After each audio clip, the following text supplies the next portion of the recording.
Khulna collectorate public school and college কর্তৃক আয়োজিত আজকের অনলাইন ক্লাসে একাদশ শ্রেণী সকল শিক্ষার্থীদের জানায় আমার আন্তরিক অভিনন্দন ও শুভেচ্ছা। প্রিয় শিক্ষার্থীরা, আশা করি তোমরা সবাই ভালো আছো, সুস্থ আছো, নিরাপদে আছো। আজকের অনলাইন ক্লাসে আমরা প্রথম অধ্যায় কোষের গঠন এই অধ্যায় নিয়ে আলোচনা করব। গত ক্লাসে আমরা মাইটোকন্ড্রিয়া নিয়ে আলোচনা করেছিলাম। আজ আমরা প্লাস্টিড নিয়ে আলোচনা করব।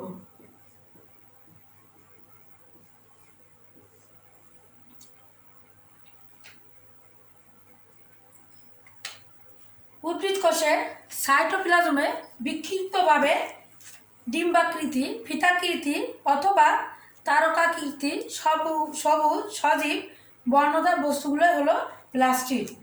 অর্থাৎ উদ্ভিদ কোষে সাইটোপ্লাজমে বিভিন্ন বর্ণের যে প্লাস্টিডগুলো থাকে সেগুলোকে বলা হয় প্লাস্টিড। এগুলো ডিম্বাকৃতির হতে পারে, ফিতাকৃতি বা তারকাকৃতিরও হতে পারে। স্ট্রোমা ও গ্রানা সমৃদ্ধ এবং লিপোপ্রোটিন ঝিল্লি দ্বারা সীমিত সাইটোপ্লাজমস্থ সর্ববৃহৎ অঙ্গাণু নাম হলো প্লাস্টিড। অর্থাৎ প্লাস্টিডে স্ট্রোমা থাকবে, গ্রানা থাকবে এবং সীমিত সাইটোপ্লাজমস্থ সর্ববৃহৎ ক্ষুদ্রাঙ্গের নাম হলো প্লাস্টিড। 1883 সালে সিম্পার সর্বপ্রথম উদ্ভিদ কোষে সবুজ বর্ণের প্লাস্টিড লক্ষণ করেন এবং এর নামকরণ করেন ক্লোরোপ্লাস্ট। অর্থাৎ সিম্পার নামে একজন বিজ্ঞানী, তিনি উদ্ভিদ কোষে সর্বপ্রথম প্লাস্টিড দেখতে পান, যার নাম করেন ক্লোরোপ্লাস্ট। এটি সবুজ বর্ণের। পরবর্তীতে অন্যান্য প্লাস্টিড আবিষ্কৃত হয়। আলোক অনুপুকের যন্ত্রের সাহায্যে এদেরকে স্পষ্ট দেখা যায়। ছত্রাক, ব্যাকটেরিয়া, নীলাভ সবুজ শৈবাল এবং প্রাণী কোষে প্লাস্টিড নেই। নীলাভ সবুজ শৈবালে প্লাজমা মেমব্রেনের ভিতরে প্রবিষ্ট হয়ে থাইলয়েডের সৃষ্টি করে এবং থাইলয়েডে ক্লোরোফিল ধারণ করে। প্রিয় শিক্ষার্থীরা, প্লাস্টিড প্রধানত 3 ধরনের হয়। আমরা দেখি কি কি প্লাস্টিড। আমরা একটু সংজ্ঞাটা লেখার চেষ্টা করি আগে। স্ট্রোমা ও গ্রানা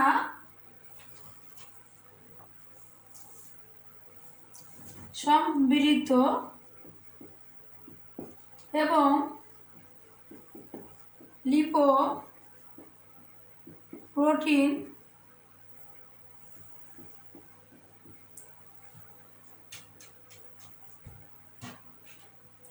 ঝিল্লি দ্বারা আবৃত সীমিত সাইটোপ্লাজমস্থ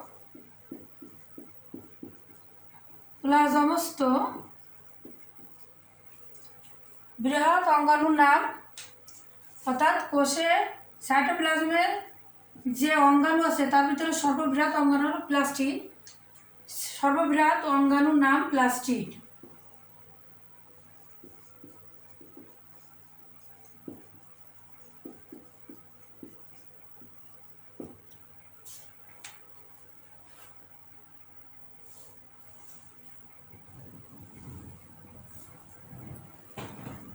এটি 3 ধরনের, যথা 1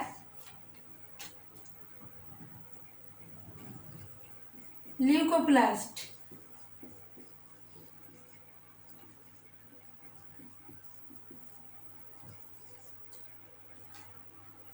2 ক্রোমোপ্লাস্ট,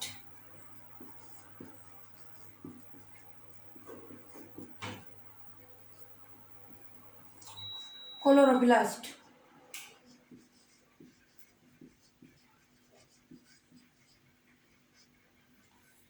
এই 3 ধরনের প্লাস্টিক দেখা যায়।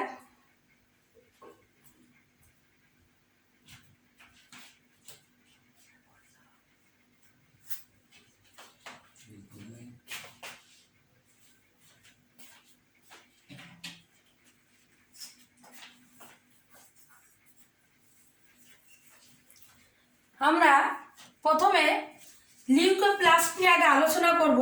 তারপরে আস্তে আস্তে ক্লোরোপ্লাস্ট নিয়ে আলোচনা করব। প্রিয় শিক্ষার্থীরা, লিউকোপ্লাস্ট হলো কি? বর্ণহীন প্লাস্টিড, অর্থাৎ যেখানে সূর্যের আলো পৌঁছায় না সে সকল প্লাস্টিড আছে বর্ণহীন হয়, তারাকে বলে লিউকোপ্লাস্ট। এর অবস্থান মূল ভূনিম্নস্থ কাণ্ড,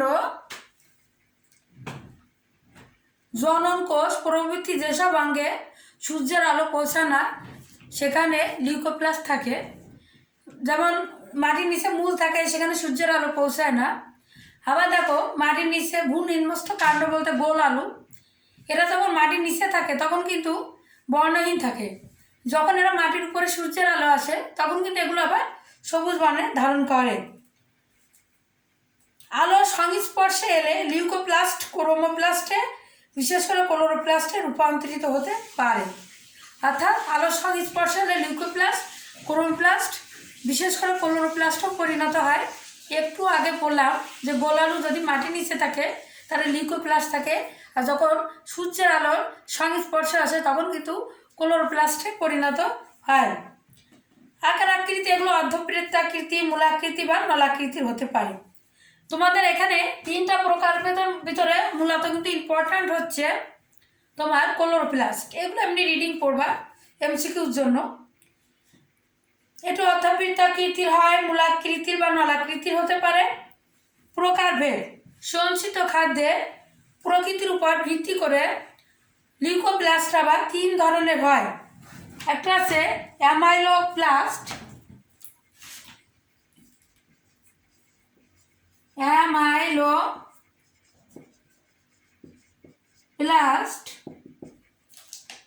ইলায়োপ্লাস্ট,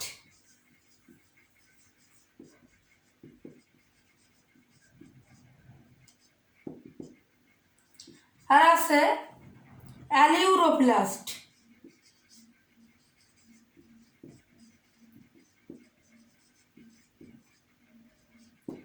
এই তিন ধরনের হয়। অ্যামাইলোপ্লাস্ট আছে স্টার্চ বা স্বেচ্ছা সঞ্চয়কারী লিউকোপ্লাস্ট, স্টার্চ বা স্বেচ্ছা সঞ্চয় করে রাখে এরা। আর ইলায়োপ্লাস্ট হচ্ছে তোমার তেল বা চর্বি, তেল ও চর্বি জাতীয় খাদ্য সঞ্চয়কারী, চর্বি জাতীয় খাদ্য। আর অ্যালিউরোপ্লাস্ট আছে প্রোটিন সঞ্চয়কারী লিউকোপ্লাস্ট, এটা প্রোটিন সঞ্চয় করে। তো প্রিয় শিক্ষার্থীরা, তোমরা দেখলে লিউকোপ্লাস্ট বর্ণহীন, এটা খাদ্য সঞ্চয় প্রকৃতির উপর ভিত্তি করে তিন ভাগে ভাগ করা যায়: অ্যামাইলোপ্লাস্ট, ইলায়োপ্লাস্ট আর অ্যালিউরোপ্লাস্ট। ঠিক আছে, এরপরে এর কাজ দেখো, খাদ্য সঞ্চয় করা কিন্তু এর প্রধান কাজ। অর্থাৎ কাজ আর প্রধান লিখলাম, একটাই লিখলাম, খাদ্য সঞ্চয় করা।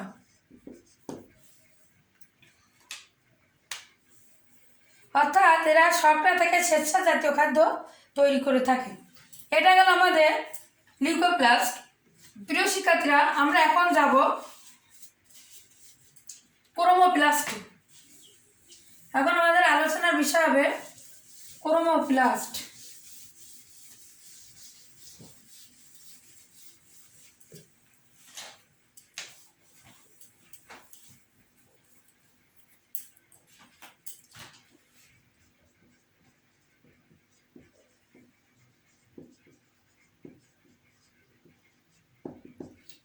সবুজ ব্যতীত অন্যান্য বর্ণের প্লাস্টিড হচ্ছে ক্রোমোপ্লাস্ট।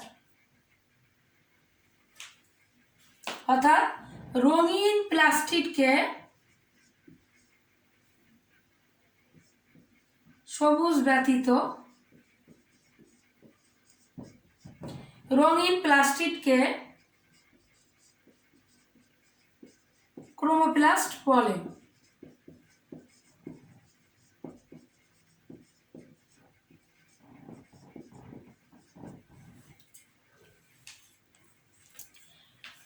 এই ক্রোমোপ্লাস্টে ক্যারোটিন ও জ্যান্থোফিল পিগমেন্টের জন্য এরা রঙিন হয়, আকৃতিতেও কিন্তু এরা ভিন্নতর হয়।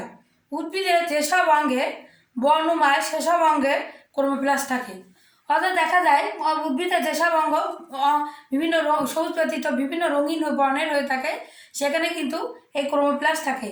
ফুলের পাপড়ি, রঙিন ফল ও বীজ যেমন গাজর আছে, তারপরে বিভিন্ন ধরনের এরকম সবজি আছে, বিটকপি আছে এগুলা, ও বীজ, গাজরের মূল ইত্যাদি। সম্ভবত ক্লোরোপ্লাস্ট হতে ক্রোমোপ্লাস্ট সৃষ্টি হয়, অর্থাৎ ক্লোরোপ্লাস্ট হতে ক্রোমোপ্লাস্ট সৃষ্টি হয়।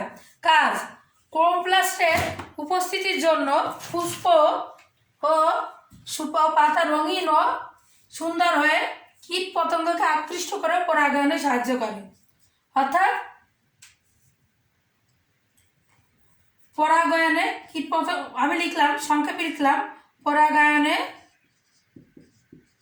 সাহায্য করে।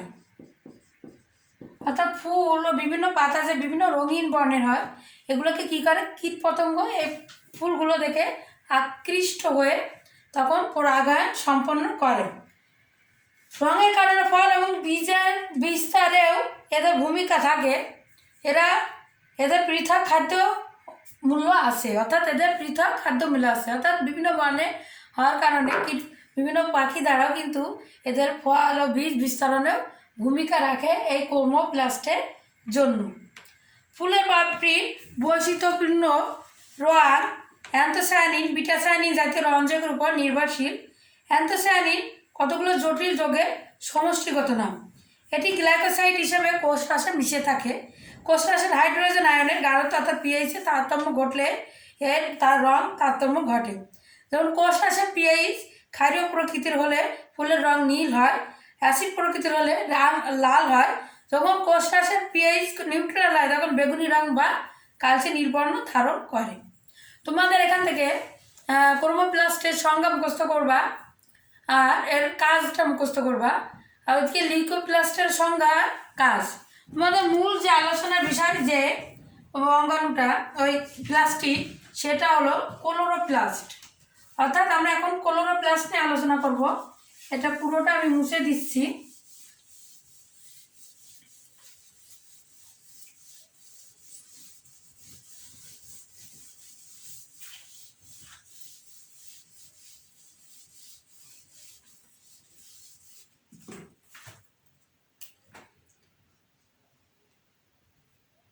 গ নম্বরে ক্লোরোপ্লাস্ট।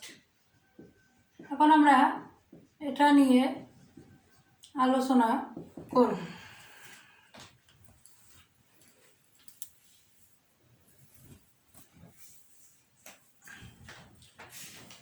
সবুজ বর্ণের প্লাস্টিককে ক্লোরোপ্লাস্ট বলে। সংজ্ঞাটা একটু দেখব।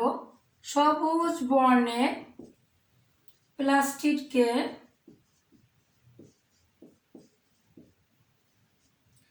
ক্লোরোপ্লাস্ট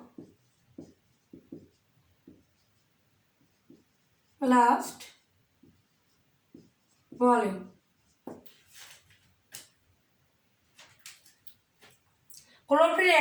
ক্লোরোফিল বি, ক্যারোটিন ও জ্যান্থোফিল নামক কোষের সমন্বয়ে, জ্যান্থোফিলের সমন্বয়ে ক্লোরোপ্লাস্ট গঠিত। অর্থাৎ ক্যারোটিন, জ্যান্থোফিল, ক্লোরোফিল বি এর সমন্বয়ে কিন্তু ক্লোরোপ্লাস্ট গঠিত।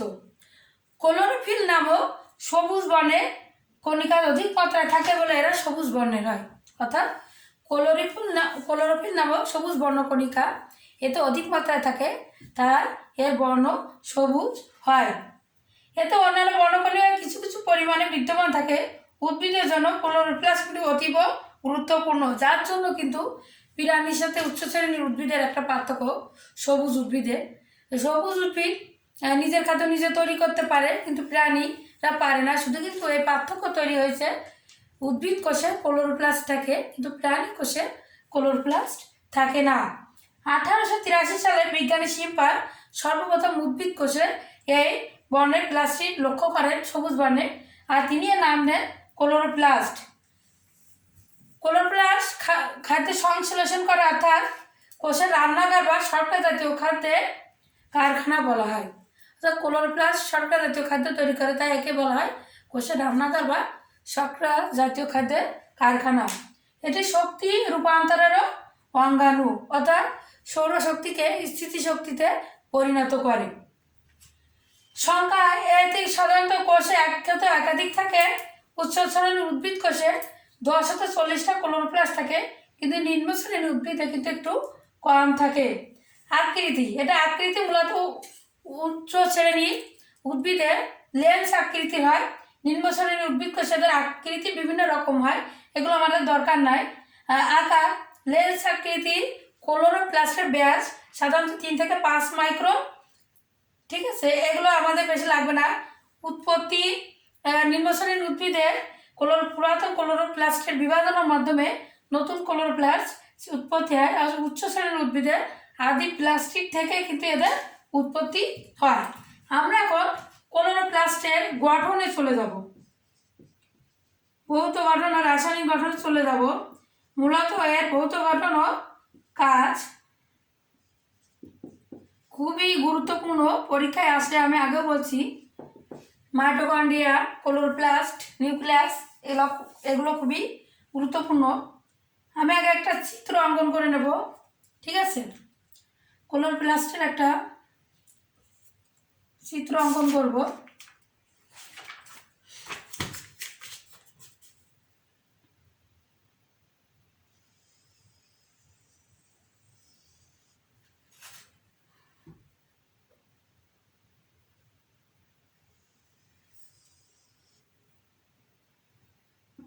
আগে বলেছি এর আকৃতির একটু লেন্সের মতো হবে।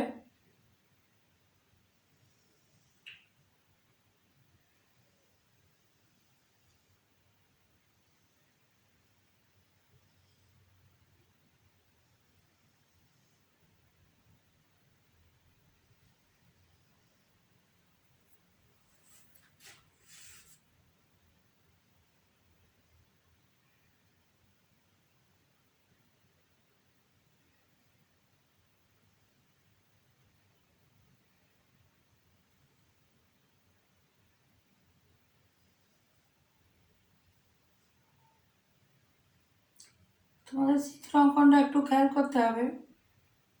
আবার বলছি, বায়োলজি চিত্র অঙ্কন কিন্তু খুবই গুরুত্বপূর্ণ।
তোমরা চিত্র সবসময় পেন্সিল দিয়ে আঁকাবা, লেবেলিং করবা সেটাও কিন্তু পেন্সিল দিয়ে।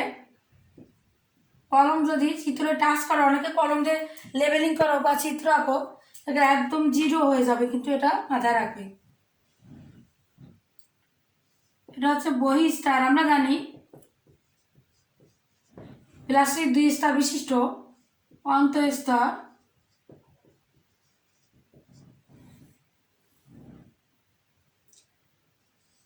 এটা stroma, lamella,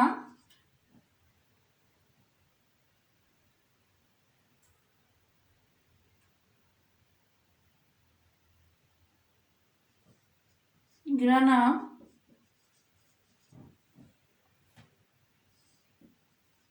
ribosome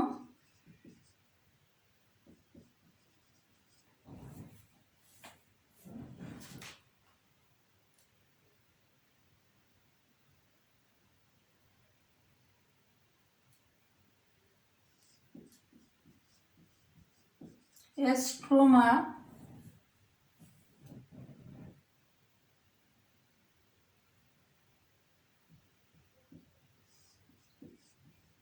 তেলবিন্দু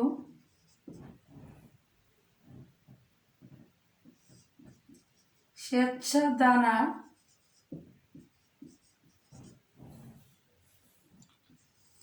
DNA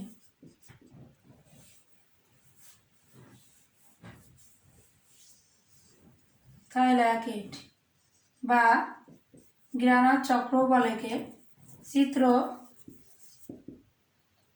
chloroplast.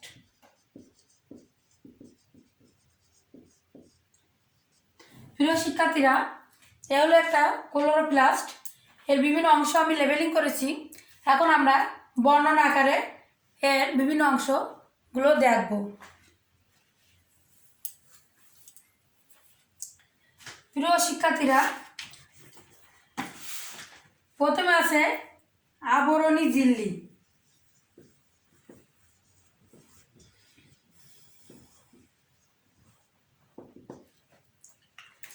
সমস্ত ক্লোরোপ্লাস্টে একটি 2 স্তর বিশিষ্ট আবরণী ঝিল্লি দ্বারা আবৃত থাকে। এটি আংশিক অনুপ্রবেশ্য মেমব্রেন বা ঝিল্লি বলে।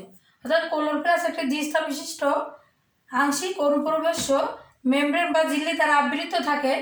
ক্লোরোপ্লাস্টের মেমব্রেনে ফসফোলিপিডের পরিবর্তে গ্লাইকোসিল গ্লিসারাইড থাকে। এটি একটি ব্যতিক্রমী গঠন। ক্লোরোপ্লাস্ট হলো 3 মেমব্রেন দ্বারা গঠিত ও 3 প্রকোষ্ঠ বিশিষ্ট অঙ্গাণু। প্রথম মেমব্রেন হলো সর্ববাহিরের মেমব্রেন অর্থাৎ বহিঃস্থ। এর পরের মেমব্রেন হলো নিচে ইনার মেমব্রেন, যার দ্বারা স্ট্রোমা পরিবেষ্টিত হয়। তৃতীয় মেমব্রেন হলো থাইল্যাকেট মেমব্রেন বিস্তার, যেখানে আলোক বিক্রিয়া ঘটে থাকে। আর থাইল্যাকেটগুলোর অভ্যন্তরীণ প্রকোষ্ঠ আছে, যেখানে মূলত এই যে খাদ্য তৈরির বিভিন্ন প্রক্রিয়া চলে। এরপর আছে স্ট্রোমা। এর আরেকটা নাম হলো ম্যাট্রিক্স, অর্থাৎ আবরণী ঝিল্লি দ্বারা আবৃত ভিতরে পানিগ্রাহী কলাইডধর্মী ম্যাট্রিক্স তরলকে বলা হয় স্ট্রোমা। অর্থাৎ ভিতরে সমুদায় যে পদার্থ আছে যে সেটাকে কলাইডধর্মী, সেটাকে বলা হচ্ছে কি স্ট্রোমা। স্ট্রোমাতে সত্যশেষ, রাইবোজোম, অস্ফোফিলিক দানা, ডিএনএ, আরএনএ ইত্যাদি থাকে। অর্থাৎ এর ভিতরে যে স্ট্রোমা থাকে তাতে সত্যশেষ, রাইবোজোম, অস্ফোফিলিক দানা, ডিএনএ থাকে। এরপর আছে থাইল্যাকেট।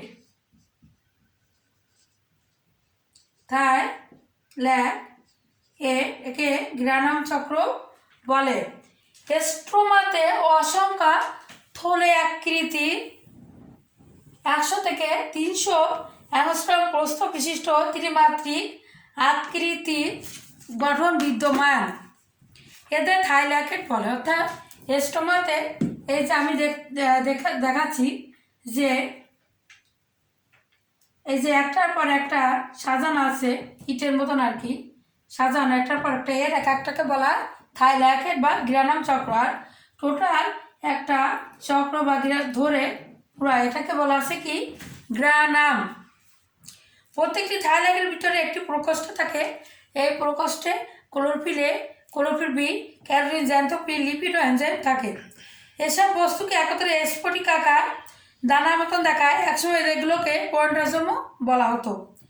কতগুলো থাইল্যাকেট একসাথে একটির উপর একটি সজ্জিত হয়ে স্তূপের মতো থাকে। থাইল্যাকেটের এই স্তূপকে বলা হয় গ্রানাম। 10 থেকে 100টি থাইল্যাকেট একটির উপর একটি পরিসজ্জিত হয়ে এই গ্রানাম গঠন করে। প্রতিটি ক্লোরোপ্লাস্টে 40 থেকে 60টি গ্রানাম থাকে। যেমন দেখো এখানে এই যে আমি দেখাচ্ছি, এই যে একটা পর একটা স্তূপের মতো থাকে থাইল্যাকেট। এই টোটালটা ধরে আছে কি গ্রানাম, ঠিক আছে। আর এই এক একটা এই চক্রকে বলা হয় থাইল্যাকেট। ও একটা ক্লোরোপ্লাস্টে প্রায় 40 থেকে 60টি থাইল্যাকেট থাকে।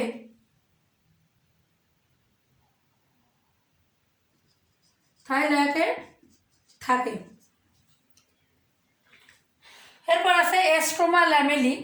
দেখো থাইল্যাকেটগুলো একটা সূক্ষ্ম ল্যামেলি বা দ্বারা যুক্ত থাকে, এটাকে বলা হয় এস্ট্রোমা ল্যামেলি।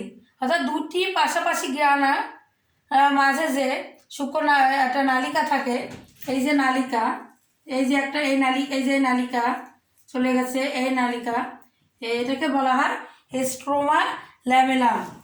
ফটোসিনথেটিক ইউনিট ও এটিপি সিনথেসিস। থাইল্যাকেট মেমব্রেনে বহু গোলাকৃতি বস্তু বহন করে। থাইল্যাকেট মেমব্রেনের ভিতরে গাত্রে সালোক সংশ্লেষণকারী ও একক এটিপি সিনথেসিস নামক বস্তু থাকে। এটিপি সিনথেসিস নামক বস্তুতে এটিপি তৈরি সকল এনজাইম থাকে। মেমব্রেনগুলোতে অসংখ্য ফটোসিনথেটিক ইউনিট থাকে।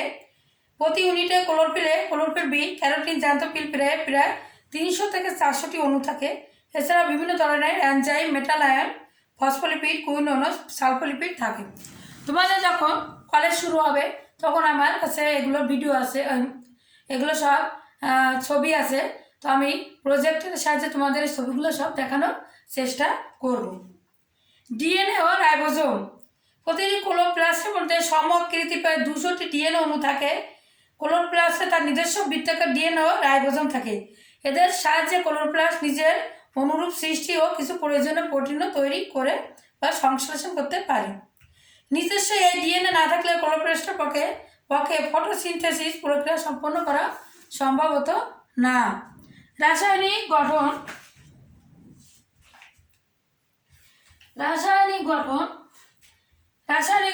খুব একটা দরকার নেই। তারপরে দেখো, অর্থাৎ ক্লোরোপ্লাস্টে carbohydrate, protein, lipid, DNA, RNA, কিছু এনজাইম, কোএনজাইম, এগুলো বিভিন্ন প্রকার খনিজ পদার্থ থাকে।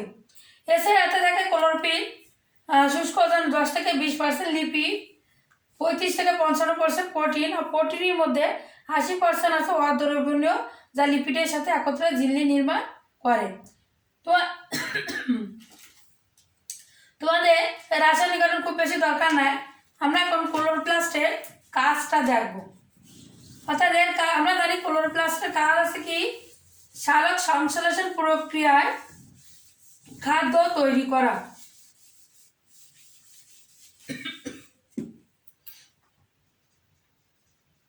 ক্লোরোপ্লাস্টের কাজ হচ্ছে সালোক সংশ্লেষণ প্রক্রিয়ায় শর্করা জাতীয় খাদ্য তৈরি করা।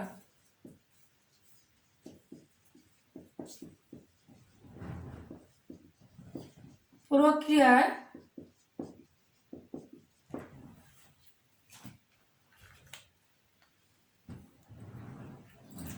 শর্করা জাতীয় খাদ্য তৈরি করা।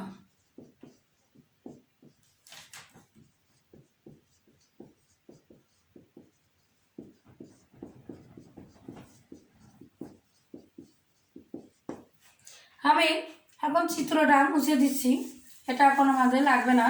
তোমরা বাসায় চিত্র আঁকানো প্র্যাকটিস করবে এখন থেকে। আমি যে ক্লাসে যে চিত্রগুলো অঙ্কন করে দেবো সেটা বাসায় ভালো করে অঙ্কন করে আমাকে পাঠিয়ে দেবে। আমি যেখানে ক্লাস নেবো ওইখানে কমেন্ট বক্সে ছবি তুলে পাঠিয়ে দেবে। আর তোমাদের চিত্র অঙ্কন খুবই দরকার। সৌরশক্তিকে জৈবিক শক্তিতে রূপান্তরিত করা, অর্থাৎ সৌর শক্তিকে জৈবিক শক্তিতে রূপান্তর করা। আমি সংক্ষেপে লিখছি, তোমরা আমি যা লিখছি এটা মুখস্থ করলে হবে। প্রোটিন নিউক্লিক অ্যাসিড তৈরি করা, অর্থাৎ এটা কিন্তু ক্লোরোপ্লাস্টের প্রয়োজন হলে সে প্রোটিন নিউক্লিক অ্যাসিড তৈরি করে নেয় করা। এরপর আছে ফটোফসফোরাইলেশন, অর্থাৎ সূর্যালোকের সাহায্যে এটিপিতে রূপান্তর করা। সংক্ষেপে লিখছি, সূর্যালোকের সাহায্যে